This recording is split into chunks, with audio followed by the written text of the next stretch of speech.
Okay, so new year, right? And for us, racing fans, well, there's always that little something we look forward to, the next F1 game. You know what I mean? Oh, yeah. And the F1 25 announcement is finally here. So I don't know about you, That's but exciting. yeah, I'm already kind of thinking like, okay, what's going to be in this one? Yeah.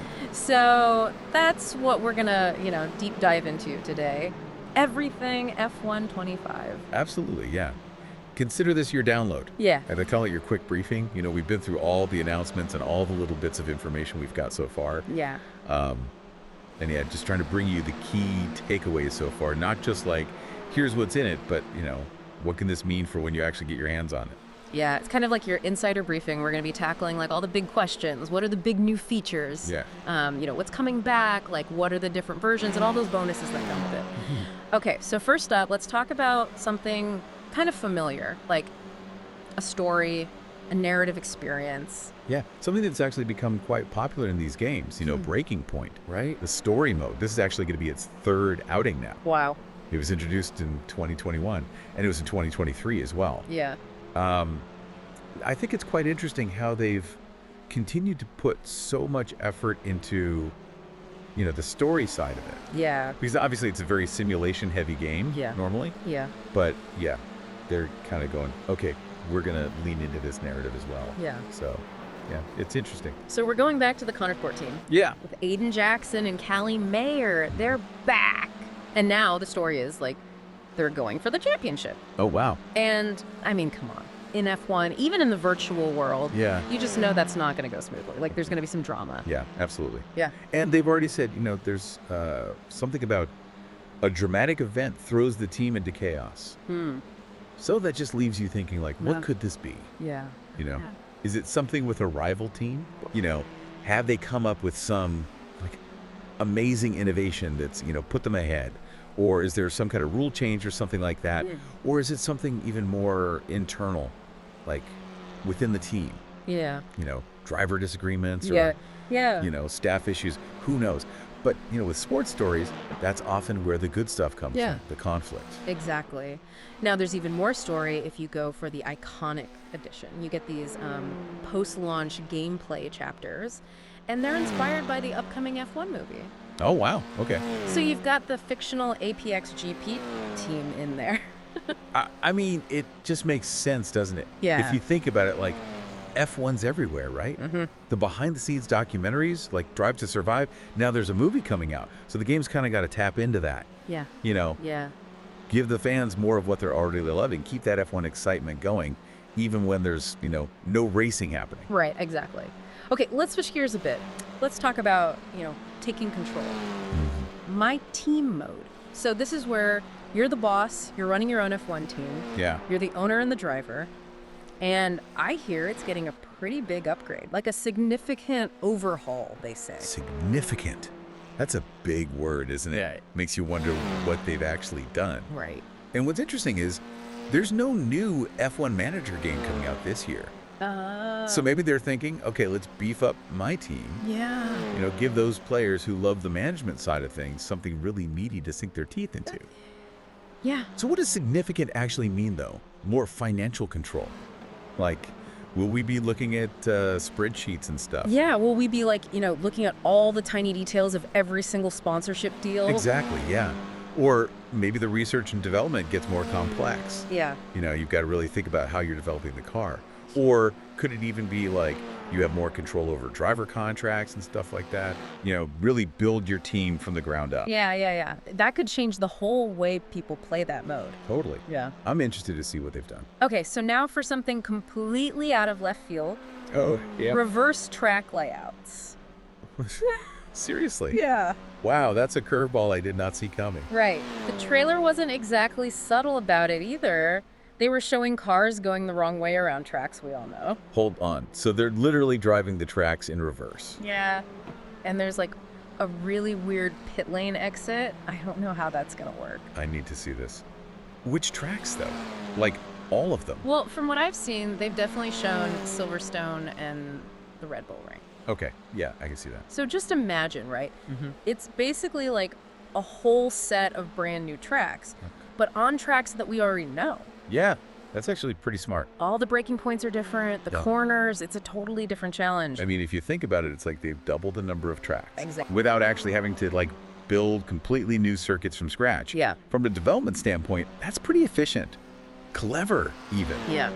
But the big question is, how will the players see it? Right. Will they be like, this is awesome, so much new stuff to play? Or will they be like, come on, this is just lazy. Why not just give us some brand new tracks? Yeah, that's the big question, isn't it? But I mean, think about it. Oh. People have been wanting something different, a bit of a shakeup in the game. That's true. So, if it's done well, this could be pretty amazing. Yeah, imagine like a championship season, but they throw in a couple of reverse races. That would spice things up a bit. Right. Keep you on your toes for sure. Definitely. Yeah. But yeah, the execution has to be spot on. It can't Yeah. just be about flipping the track around. They've got to make sure the AI works properly, the racing lines. Everything needs to be adjusted so it feels like a genuine new challenge. Right, exactly. Okay, let's move on to the visuals. So we know that some tracks are getting this laser scan treatment. Ooh, nice. They specifically mentioned Albert Park. Yeah, that's going to look amazing. For those who don't know, laser scanning is all about precision. It captures every tiny detail of the track, the bumps, the curbs, even the surface changes. Yeah. So for the tracks that get this treatment, I mean, it's going to feel so much more realistic, like you're really there. Yeah. And it will be interesting to see how it affects the actual gameplay as well. Yeah. How the cars handle on those surfaces. Yeah. Oh, but here's the thing. They haven't said all the tracks are getting this upgrade. Okay, so we could end up with some tracks that look super realistic and then others that look a bit, Yeah, a little bit dated. And that could be a bit jarring visually, yeah, especially if you're playing a full championship season. Yeah. Going from a super detailed track to one that's not as, well, it could break the immersion a bit. Exactly, yeah. Okay, let's get down to the nitty-gritty. How do we actually get this game, and what do we get with each version? The important stuff. So, as usual, there are two editions. The Standard Edition and the one with all the bells and whistles, the Iconic Edition. Right. So, the Standard Edition drops on May 30th. Okay. If you go Iconic, you get to start playing a bit earlier, Right. May 27th. I always appreciate a good early access period. Gets you ahead of the curve. Yeah. And as for the cover stars, the Standard Edition has Oscar Piastri, Carlos Sainz Jr., and Ollie Bierman. Solid lineup. Yeah. But the Iconic Edition, they went all out with Lewis Hamilton in his Ferrari gear. Whoa, hold on.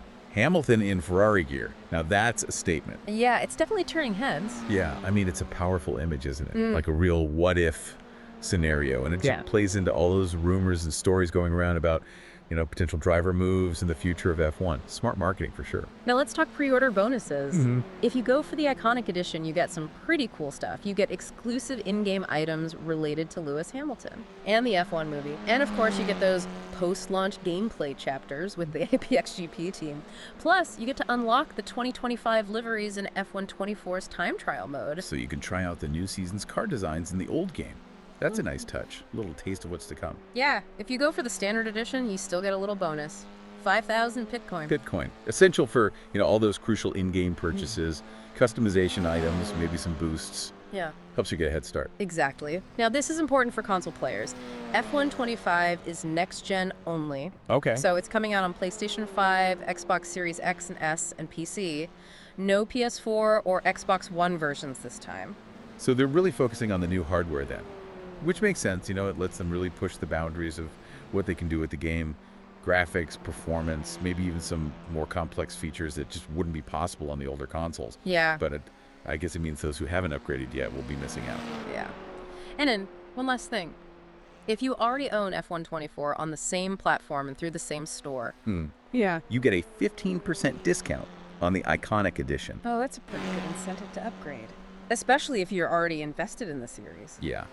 And the Iconic Edition also comes with these special 75th anniversary race suits. Ooh, nice. And for listeners in the US, you get access to F1 TV Pro. So you get the game, some cool extras, and then you can watch all the real F1 action too. That's a pretty comprehensive package. Yeah. Definitely caters to those hardcore fans who want the whole experience. Okay. So we've gone through a lot of information, We right? have.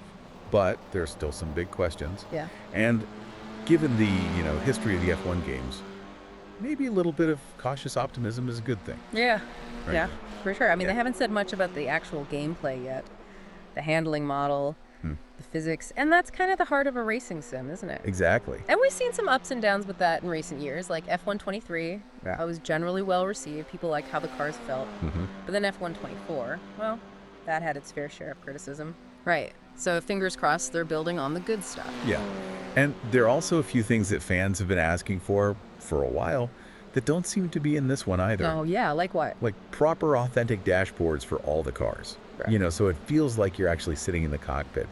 And full F3 support. They mentioned some, iconic F3 drivers in the Iconic Edition, but it's not the same as having a full F3 season to play through, Right, yeah. which is something a lot of people have been wanting.